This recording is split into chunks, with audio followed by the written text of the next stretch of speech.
We offered technical assistance and monthly learning network calls. We had 2 this month. Last week we had one on youth delegates, and we have an e-bulletin if you'd like to sign up. And our website is at the bottom of this page if you want to learn more. And really, we came here today to talk about the Alaska BLM withdrawals, which refer to a set of land protections established under ANCSA. Section 17 D-1 of ANCSA temporarily withdrew all of the unreserved public lands in Alaska for 90 days. And these became known as the D-1 withdrawals, and they were intended to protect public interest and slash, like limit development and satisfy the land claims. The D-1 withdrawals initially covered around 56.9 million acres of BLM managed lands. And these lands, of course, hold cultural, subsistence, and ecological values the Alaska Native people have relied on for time immemorial. Starting in 2018, the BLM began revoking the first set of the D-1 withdrawals following recommendations from BLM's Bay Resource Management Plan, and around 11.2 million acres of these lands were opened. And the last administration continued pursuing the 28 million acres we see today. And however, these were deemed legally flawed by the Biden administration. And now the future of these lands are currently under evaluation, with BLM considering whether or not to leave these D-1 withdrawals in place or to open or partially open them to development, particularly mining. I'm really happy with our set of presenters today. We have President Frank Katchatag with the Native Village of Unalakleet. He has been a strong advocate and leader and voice for this issue, and he'll be sharing a few words with us this morning to kind of ground us in the considerations of this issue. Next, we'll be hearing from Suzanne Little. She's an officer with the Pew Charitable Trust, also coming in with tremendous background, and will be giving an overview and will be available to answer questions on the more technical side. And Melanie Brown, she works with Salmon State as the outreach director. Salmon State has been instrumental in this campaign and has really been focusing on the visibility of this issue. And Melanie is also so grounded in Indigenous food sovereignty, and we're so happy to have her perspective. And without further ado, I'd like to pass the mic to Frank to get us grounded and introduce us to this topic. Frank? Yeah, thank you, Tess. Thank you for the opportunity to speak on behalf of the lands that we live on. As we all know, that our salmon crash is statewide, and also the caribou population had declined so badly. And I keep thinking, how can we protect the lands for those living species that all of our tribes basically have lived off as a resource for our protein and diet. So I really recommended highly to retain the 17 D1s for protection, because if all those species are impacted, everyone that lives off the tribes is impacted as well. So I thank you for the opportunity to speak. We've been talking about the ANCSA 17 D1 since 2019. As you see on the maps, it hits the coastal line and some interior areas quite heavily. There are quite a few in-river streams along these rivers that we're trying to protect due to the salmon crash. Global warming is real. and it's quite hurtful to know that all of our species are somewhat in danger, and how do we rebuild those? How do we protect the lands for them to rebuild themselves? And I believe retaining the 17 D1 withdrawals to keep it intact is our only option. And I don't know what else to say about it. But anyway, thank you, Tess. My name is Frank Katchatag. I am the president to the Native Village Unalakleet. I'm also the board chairman to the CORIC Board of Directors of 20 Tribes Consortium. I also serve as the first vice chair to the Bering Sea Western Interior Tribal Commission. I wear other hats as well, but the importance of retaining the 17 D1s, I cannot emphasize so much about the importance of protecting the in-river streams, migration of caribou lands, the moose population that we've taken moratoriums in the past to rebuild that stock. There's quite a bit that the Alaska Native people understand about take only what you need, or whatever the community needs, and that's it. And hope that, always hoping that it rebuilds itself. So I thank you for allowing me to speak to the 17 D1s. Anna, Frank, and thank you for sharing some of your concerns around this. I forgot to just go over this map. The BLM lands are here in the red, and you see the pinpoints here, which are all the villages that documented. This photo comes from the Wild Salmon Center, and Suzanne, I believe you have more maps to share, and I would love to pass it over to you to give us more of an in-depth overview of what is happening. Would you like to? Yeah, perfect.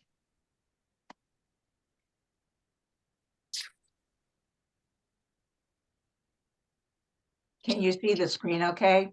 Yes. Okay.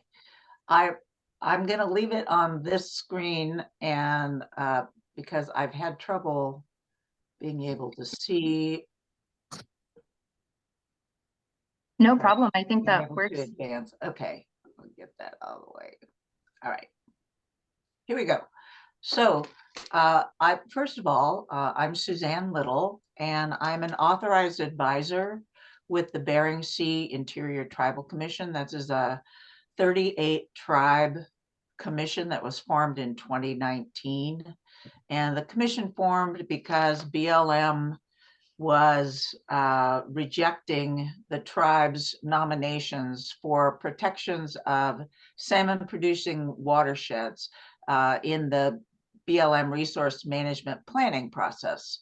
So that's a little bit about the Bering Sea Interior Tribal Commission that Frank Katchatag is a vice chair of. And I'll just go quickly through these sort of the background about Alaska Native Claims Settlement Act, 17 D1 public land orders. So ANCSA was passed in 1971, and one of the things that ANCSA did was it set up section 17 D1, which withdrew lands in order to withdrew lands from development in order to satisfy land claims and to evaluate the public good, the public interest of those lands. So right now, the Bureau of Land Management is evaluating whether or not to retain those protections. Basically, they are protections that prevent development, like mining or oil and gas development. And D1 public land orders can only be modified or lifted by the Secretary of the Interior after a recommendation from a BLM resource management plan or an environmental impact statement like the one we're looking at here. So This environmental impact statement is looking at the recommendations in 5 BLM resource management plans. One is the Bay Plan, which is in the Bristol Bay region. One's the Bering Sea Western Interior Plan, which is the plan that caused the formation of the Tribal Commission. One is the Kobuk Seward Plan, which is in the Kawarik region. One is the Ring of Fire Plan, and the other is the East Alaska Plan. So all of these 5 resource management plan decisions that recommended lifting 100% of the D-1 public land order protections are being re-evaluated in this environmental impact statement. So these, that's what I just basically said the same thing. The 5 BLM resource management plans are being sort of re-evaluated. And here's the map that we just looked at, that Tess presented. So there's 1.2 million acres of this land in the Bay planning area, 13.5 million acres in the Bering Sea Western Interior planning area. That's going to be a huge impact to that region, as well as the Kobuk Seward region. You can see the big mass of red land near Unalakleet and north of Unalakleet. It's going to have massive impact to that region, depending on what the decision is.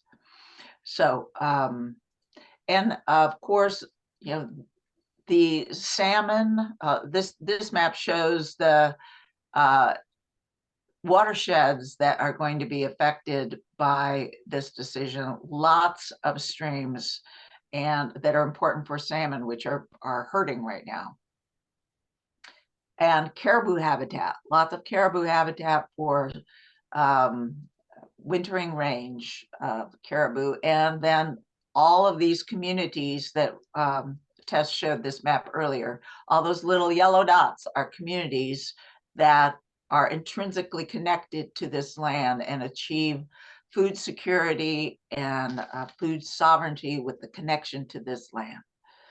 One area I wanted to focus on is the Yukon-Kuskokwim area. So you can see the Yukon River there, sort of going up and down, almost straight up and down, and then the Kuskokwim River. So a lot of land hugging the Yukon River and the Kuskokwim rivers is going to be impacted by this decision. So in 2020, the Bering Sea Interior Tribal Commission requested, sent in a comment, an official comment, asking that the D-1 public land orders all be retained. So the Tribal Commission is on record asking BLM to keep all of these D-1 protections across these 28 million acres. And then in October, 78 tribes signed on to a letter asking Secretary Holland to retain these public land orders. And then just yesterday, we released the Tri-Consortium letter.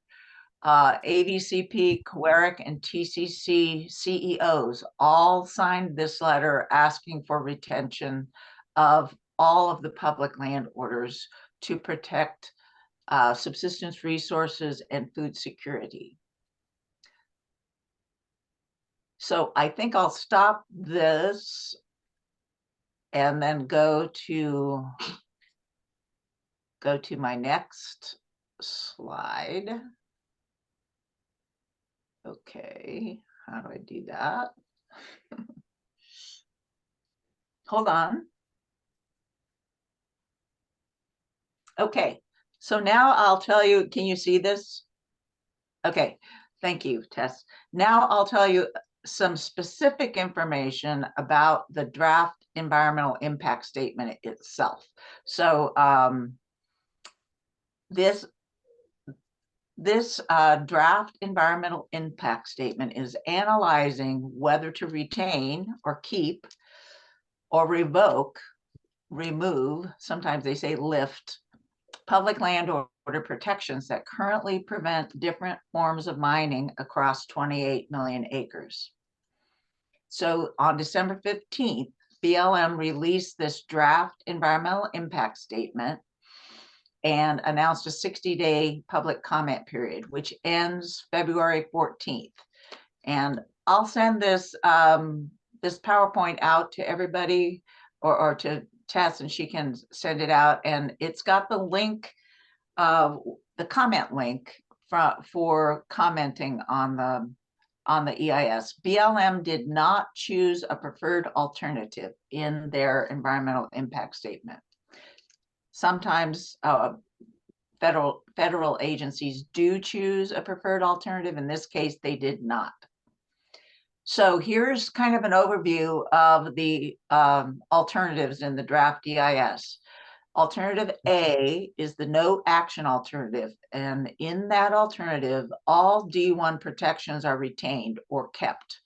So 27.7 million acres, they have in alternative A, all of the protections are retained.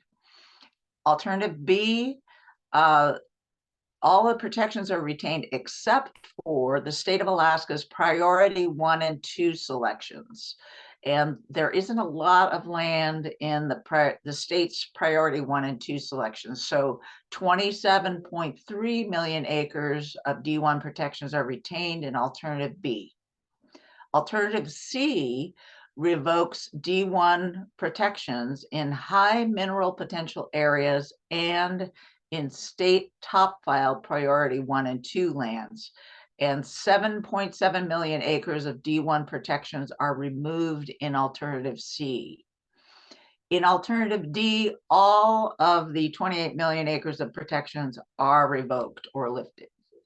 So here's some maps that kind of show you. This is alternative A. So the green land that you see there, that's the BLM land subject to this environmental impact statement. This is where the D1s will be retained. So this is alternative A, retaining all of the protections. And then here is alternative B. The yellow, and there aren't very many little bits of yellow, but the yellow shows the areas in which the D1 protections would be lifted. There's a little bit of yellow in the Kobuk Seward region and little tiny bits in the Bering Sea Western Interior region. Okay, alternative C. The orange on these maps indicates where the D1 public land orders would be lifted. So this is quite a bit of land. And if you'll look in the middle map here, a lot of the land where the D1s would be lifted is around the Donlin mine area on the Kuskokwim River. So that's something to pay attention to. And then alternative D, of course, the orange is where all of the D1 protections would be lifted. So let's look at a couple of tables here. So you can see the D1 alternative A retains 27 million acres of protections. Alternative B retains just about 400,000 acres less of the protections. Alternative C lifts 7.7 million acres of the protections, and alternative D lifts 27.7 million acres of protections. So BLM has instituted public comment sessions, public hearings, and we've gone through quite a few of them already, but some that are upcoming are in Kotzebue on January 31st, Nome February 1st, Unalakleet February 2nd, Bethel February 5th, Aniak February 6th, and Dillingham February 7th. So pay attention to those. If you're in those communities, it would be wise to show up and express your views on what you would like to see happen. And then there is one more statewide virtual public hearing, and that will be January 29th. So some comments you may wish to consider, which must be submitted by February 14th. I've just listed 5 different comments you may want to consider. If D1 protections are lifted, the land tied to indigenous ways of life will be open to mining and oil and gas development. And D1 land support community food security, protect cultural resources, hunting, fishing, gathering, traditional practices. Dividing land and watersheds to allow mining will harm fish and wildlife habitat and displace subsistence resources. Lifting D1 protections will result in a loss of subsistence priority. This is really important. If land is turned over to the state or is leased to private companies for development. As you know, the federal land in Alaska has the subsistence priority, not state or private land. And then lastly, in the midst of significant changes across the landscape due to global warming, it makes sense to take a precautionary approach to protect the public interest. And this is kind of along the same lines that Frank was talking about. So many impacts have been happening to caribou, to salmon. A precautionary approach really makes sense given the dire situation that we're in. And lastly, just another reminder, the comment period closes February 14th. Please make your organization's views known, your tribe's views known. Make sure your voice is heard in this process. And that's it for me. I'm glad to take any questions that, and this is kind of a complicated issue. So I'm glad to, and Melanie is a great expert on the issue also. We can help if you have questions. Brianna, Suzanne, thank you for that overview. If you don't mind, we'll take questions at the end. You got plenty in the chat, so we'll be monitoring those and sharing those questions at the end. And in that case, Melanie, would you like to share some words? Sure. Thank you, Tess, for pulling this together. And Frank, I just wanted to say hello. My dad's home village is Unalakleet. Emily Ivanoff Brown is my grandmother. And my father is Melvin Brown, not the nephew or not the son of Leonard, the brother of Leonard. Anyways, Melinda shared some concerns that she had around fish management that I feel ill-equipped to answer. But all I can say in response to what I think is the Yukon River panel meeting that's happening. And I just wanted to just kind of bring to light the, like we're always dealing with the siloing of agencies and the lack of sharing of information across those silo walls. And it ends up being put upon us to gather as much information as we can and synthesize it. And that's why I'm so grateful for this meeting, that it's happening and that we're able to share information in this way. There was also concern around Tess and your ties to Igiugig, the lands in Bristol Bay that stand to be, have D1 lifted. There is some on both sides of the river, right near Igiugig. So I'm really hoping that Igiugig is going to weigh in a substantive way. One of the ways that Suzanne referenced is there's this tribal letter, which is one way that a comment can be submitted, but it's intended to be a sign-on letter to show strength and solidarity. And Suzanne referenced that there were 78 tribes that already weighed in a letter that was sent during the scoping period this past fall. And so Deb Holland received this letter that was signed on by 78 tribes, and we're hoping that those numbers can grow. So if there's a way to share the letter with the people in this group to carry to their councils for consideration if they haven't already signed on to that letter, it would be really great if, if we could share that letter with you. Yeah, Melanie, I put the letter in the chat. It's called that's- BLM Model Tribal Comment Letter. That's wonderful. So there's only been one change that has been made to the letter since it was submitted to Deb Holland in October. And it's basically a short preamble, a short paragraph that it does not change the intent of the letter whatsoever. It just references the fact that we're in this comment period that will last until February 14th. And so it makes it pertinent to this comment period. And that's the only change. So it would be great to see the numbers increase just as a show of strength. And, that it points to the idea that it's a living document, a living and growing document, and that tribes are really communicating with each other and, to come together on this because it's so important.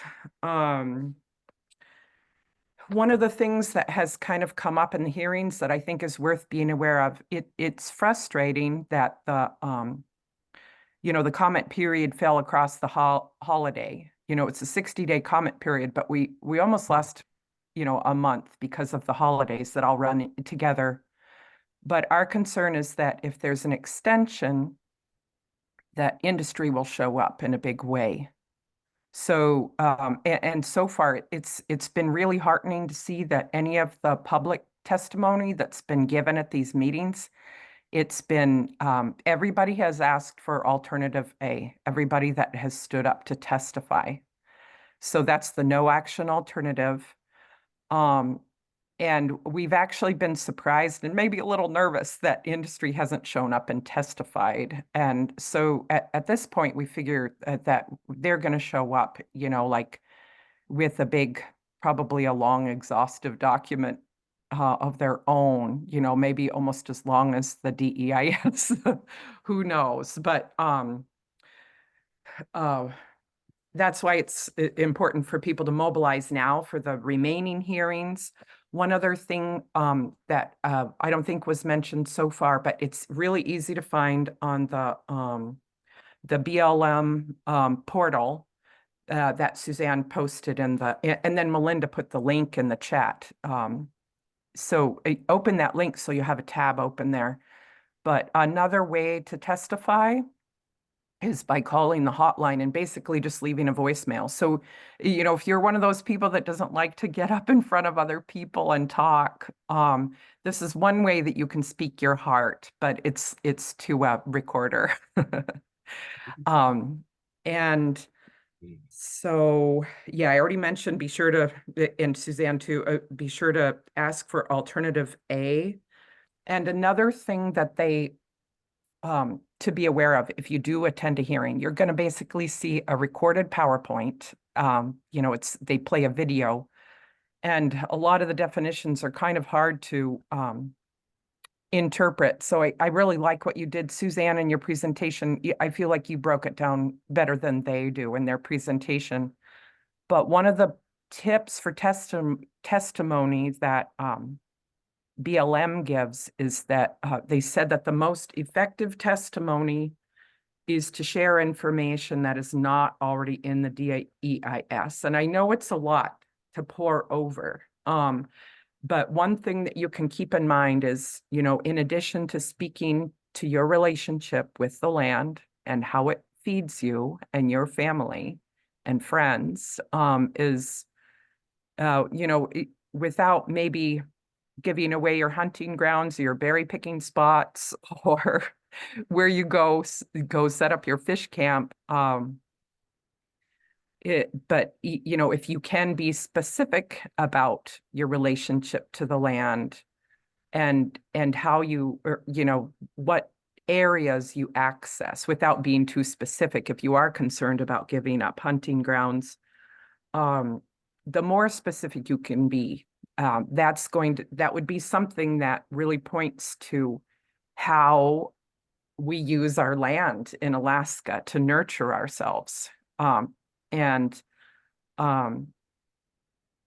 Yeah, or any other things, any other sort of out of the box ideas, like one of the things that I really tried to to bring when I testified in Anchorage was the idea that I really feel like Alaska has a lot to teach the world in terms of, you know, we have so much land that even if it has had contact and exploration or exploitation, our land is still alive.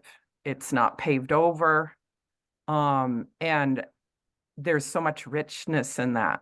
And you know, in terms of how that knowledge can be brought to repair areas in other parts of the world that have been damaged.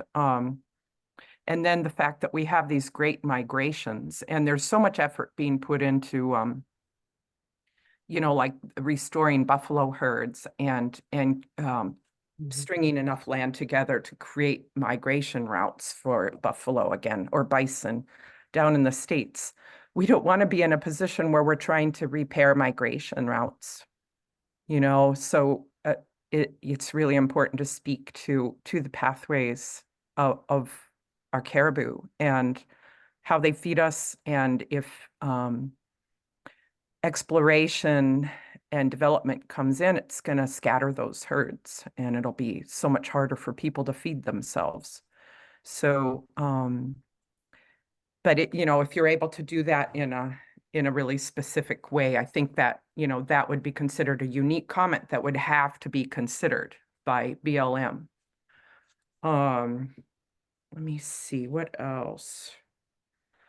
Okay, I think those were really the main points that I wanted to drive home to consider. The letter, anything you can do to get the letter in front of your councils. If you know, Suzanne, if it's not too hard to share that list, well, you shared it in the slide, but I know you have that document of the list of tribes that, That you know, sign, that have already signed on to the letter, but if Okay. people have an easy reference and they, you know, if they see that their tribe is not listed, then they'll know that they need to bring it in front of their council for consideration.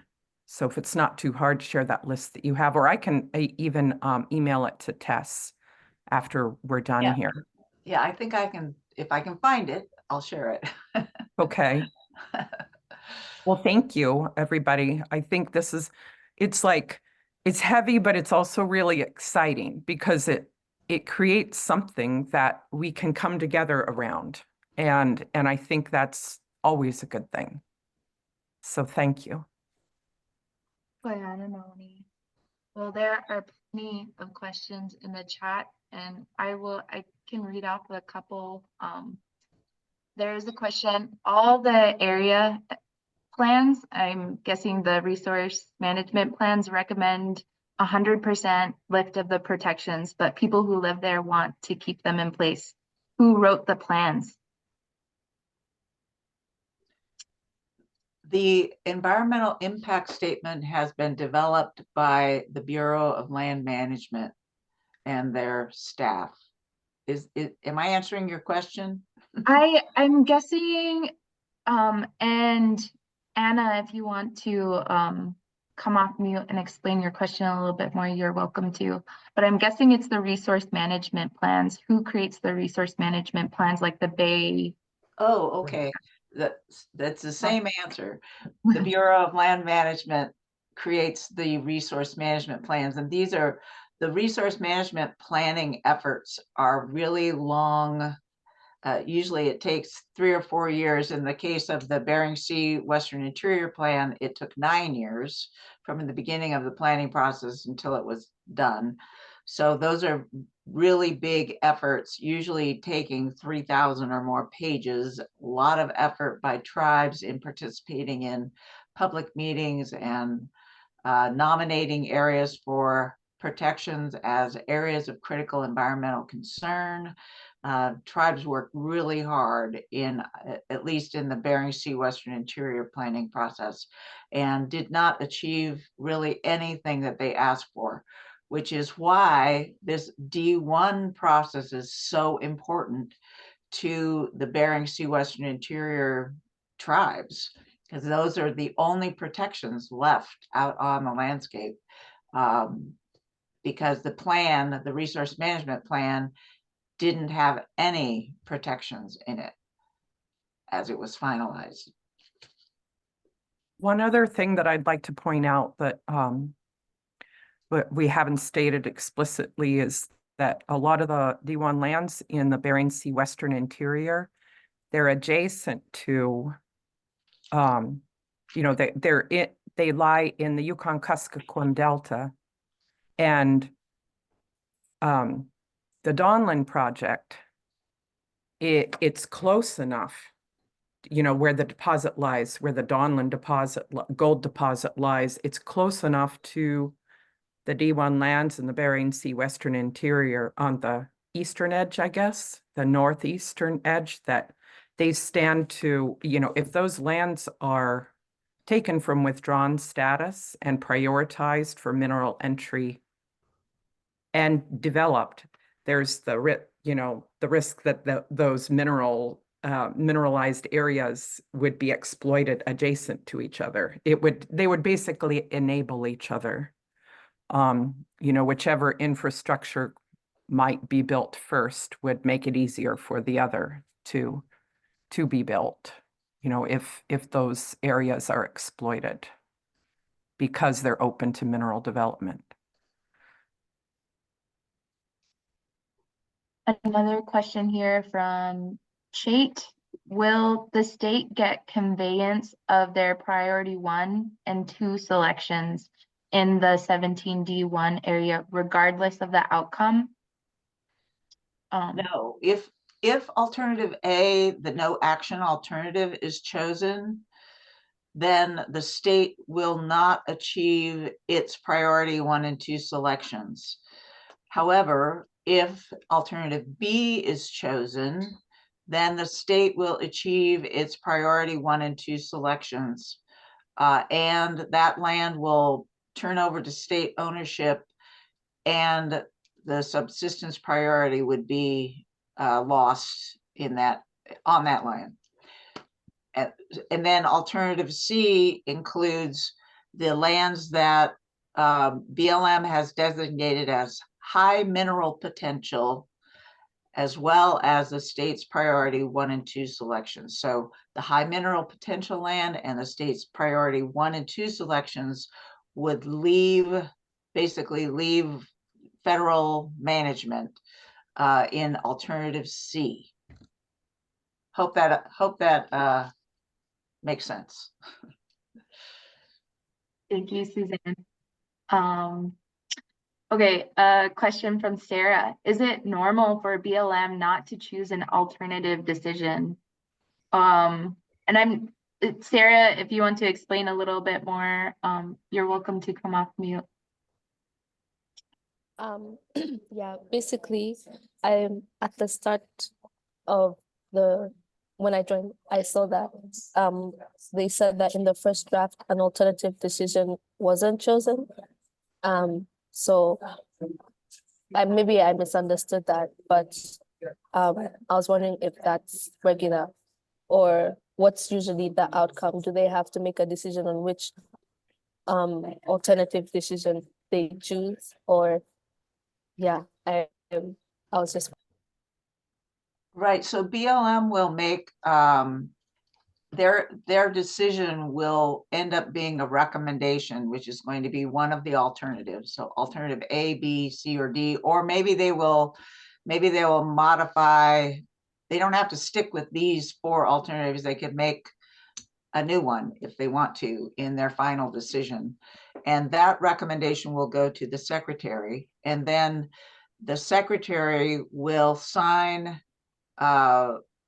action that will be published in the Federal Register. And once it's published, then that solidifies the decision. So there's a couple of steps left to end this process.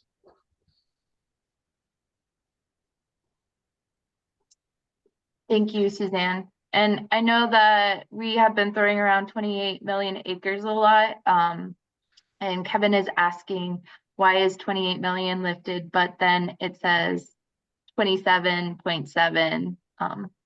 He's just wondering if that's just being rounded up for ease. Is it actually 27.7 acres? Yeah, it's always hard to really pin down the exact number of acres in BLM's management, because BLM is always transferring the land to eligible claimants like Alaska Native Regional Corporations, individual allottees, and tribes. So the difference is when we started out, it was 28 million acres, and now it's less than that because of transfers that BLM has made to eligible applicants.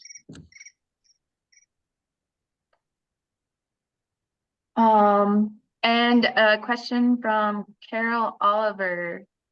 Do you know of any tribes or landowners who have implemented a no trespassing plan? And Carol, you could come off mute if you want to elaborate on that a bit.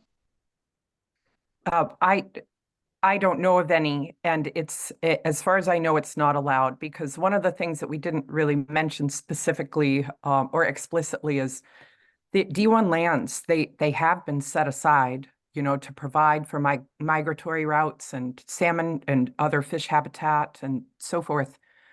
But they are public lands, and so to issue a no trespassing, kind of notice on these lands, I don't think that would be allowed. Thank you. But something to keep in mind, if the lands are open for mineral entry and claim staking, and oil and gas development, it will restrict access for traditional and customary uses. Okay, thank you. Did that answer your question fully? Yes. Okay, thank you. Thank you, Carol. And Here's so someone has asked what the timeline for the decision is, and so the BLM is working hard to get this decision in probably early to mid summer. And one of the reasons that it's important that this decision is done then is there's this thing called the Congressional Review Act, which allows Congress within a certain number of days, I think it's 100 legislative days from a decision, to nullify that decision. So BLM is working to get this decision in so that the 100 legislative days can pass in this administration before a potential new administration might take office next January. So we expect the decision to happen sometime on this EIS to happen sometime this summer.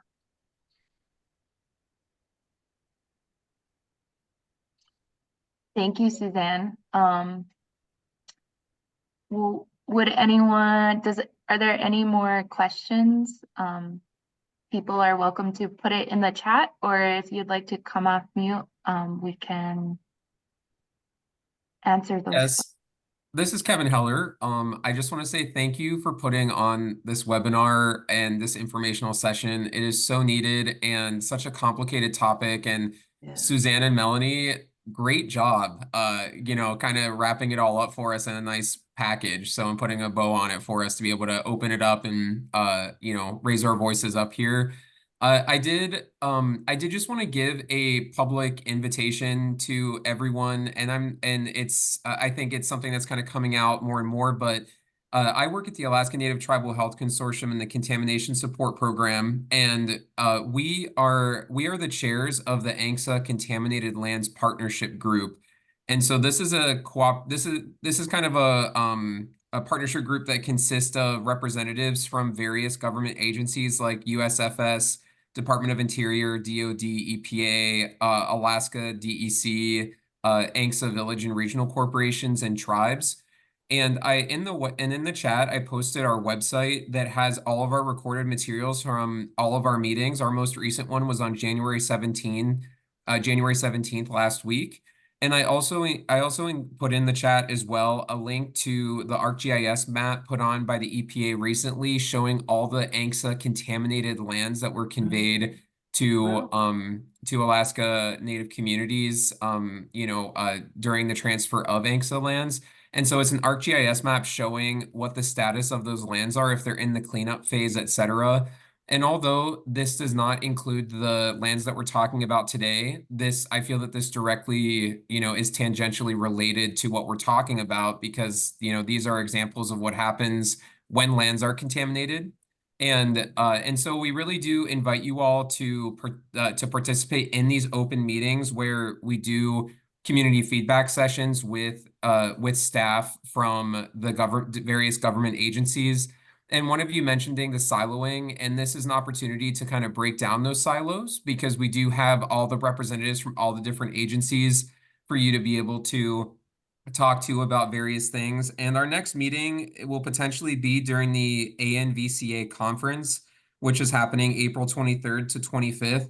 But those dates will be finalized on our website. And if you do have any more questions, feel free to reach out. I did put our contact information for our program coordinator, Lisa Griswold, and my own. So thank you all very much. And again, Suzanne and Melanie, we were very interested to join today, and we're very glad that we did. So thank you so much. And, looking forward to chatting a little bit more on some potential opportunities to kind of crisscross ANCSA contaminated lands with these BLM D-117 lands we've been talking about today. So thank you again.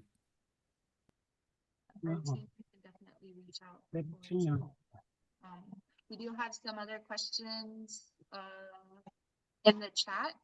Really quickly before I go to Melinda, if the D1 land protections are removed, can they be reinstated in the future? Does it convey the lands to the state permanently and permanently change land use? And can this be challenged? That's a very good question, and it's an important fact I should have mentioned in my presentation. So these public landowners are called withdrawals. They prevent development, and there's a clause in the ANILCA, the Alaska National Interest Lands Conservation Act, that says no more withdrawals will be created in Alaska after passage of ANILCA.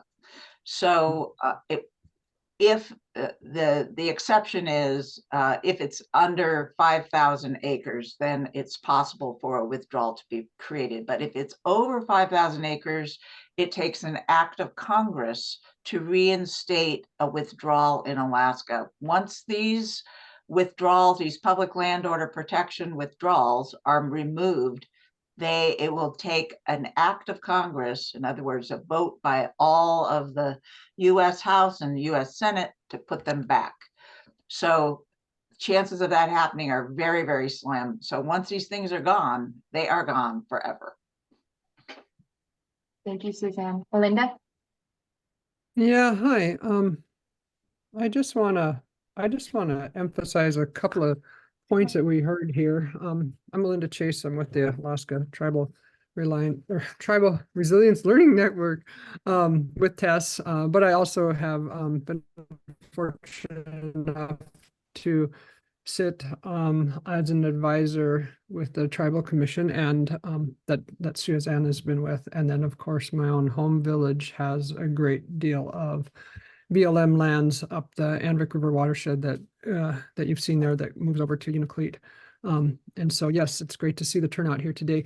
One thing I want to emphasize that was brought up that Kevin talked about, but also that you heard bits and pieces of, both from Melanie and from Suzanne, is, these are, if you think about the contaminated sites, right, and then the fishing issues, and then climate issues, it's the compounding impact across our ecological, across our lands and waters, right? And this is stuff that many of you in Alaska know already.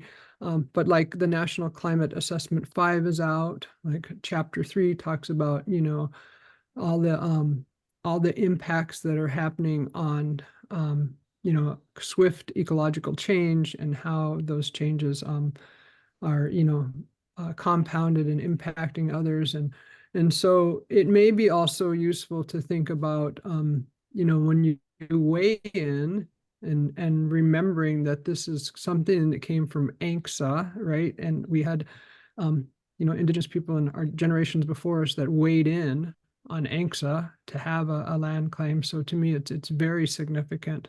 And to be also considering where you might cite some of the current material that's out, like the National Climate Assessment 5, or or elders or other people in your community that may be able to provide some insight, like when you're talking about, contaminated lands or fishing. And so I just wanted to stress that, to look at some of those materials. The Arctic report card is out. And those may help you with the key messages to also provide your input at the public comment. Diana, Melinda, for tying that all together. There is a couple questions, but I do want to give time for our speakers to have some ending thoughts. But I will ask this one. Can a letter be written to the Alaska Department of Fish and Game asking if they're willing to get involved to protect salmon and caribou? I guess, I think in a perfect world, that would be a great idea and it makes a lot of sense. But unfortunately, with the state administration that we're in under Governor Dunleavy, I don't think it would really do much. If anything, it might kind of kick the hornet's nest, because the state of Alaska has already sued over these lands. I'm ill-equipped to speak to the details, but I do know that there is a suit in progress, and the state is working hard to have some of these lands conveyed into state ownership. So, if anything, I think that it would be counterproductive to do that. Well, and one thing that I might mention, this is complicated. Unfortunately, we, like Melanie mentioned earlier, we have all these siloed responsibilities. BLM has management responsibilities of this public land that's the subject of the D-1 environmental impact statement. The state of Alaska manages the fish and game resources. So it's very complicated. And right now, what the public comment that's needed is on these D-1 public land orders that BLM is trying to decide whether to keep or get rid of. So that's the issue that we are encouraging you to weigh in on today. I guess if it's time for wrap up, Yeah. I would just like to say the only other thing I have to offer is that I've heard that the Biden administration is really watching, and they want to honor the will of the people. So that is why it is so important to weigh in on this and speak to the importance of these lands. And if you have a direct relationship with them, speak to that, because they're really trying to honor Alaska's First Peoples relationship to the land.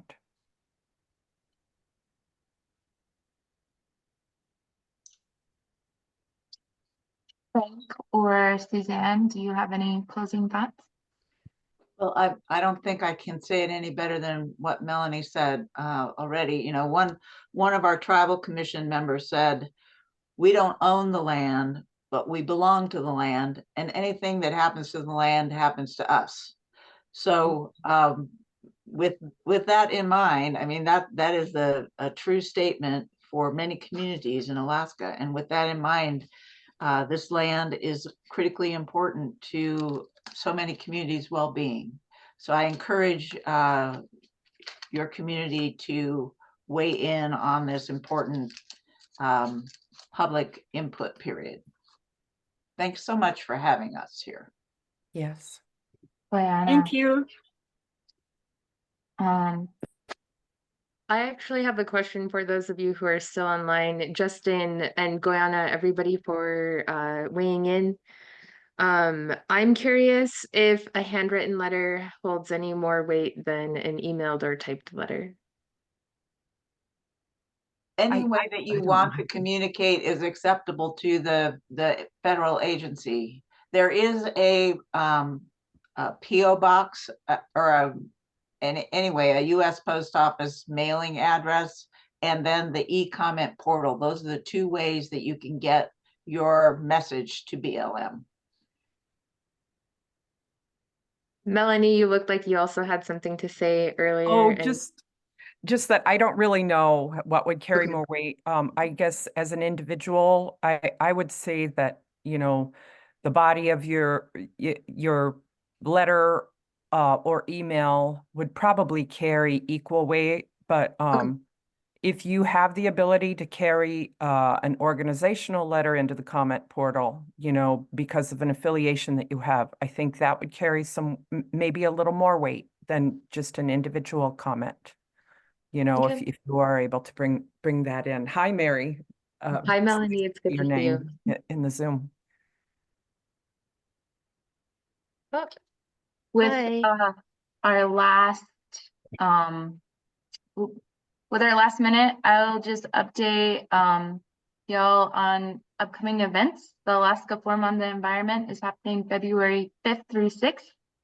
And Just Transition with Native Movement is hosting a conference March 18th through 20th in Juneau at Chem.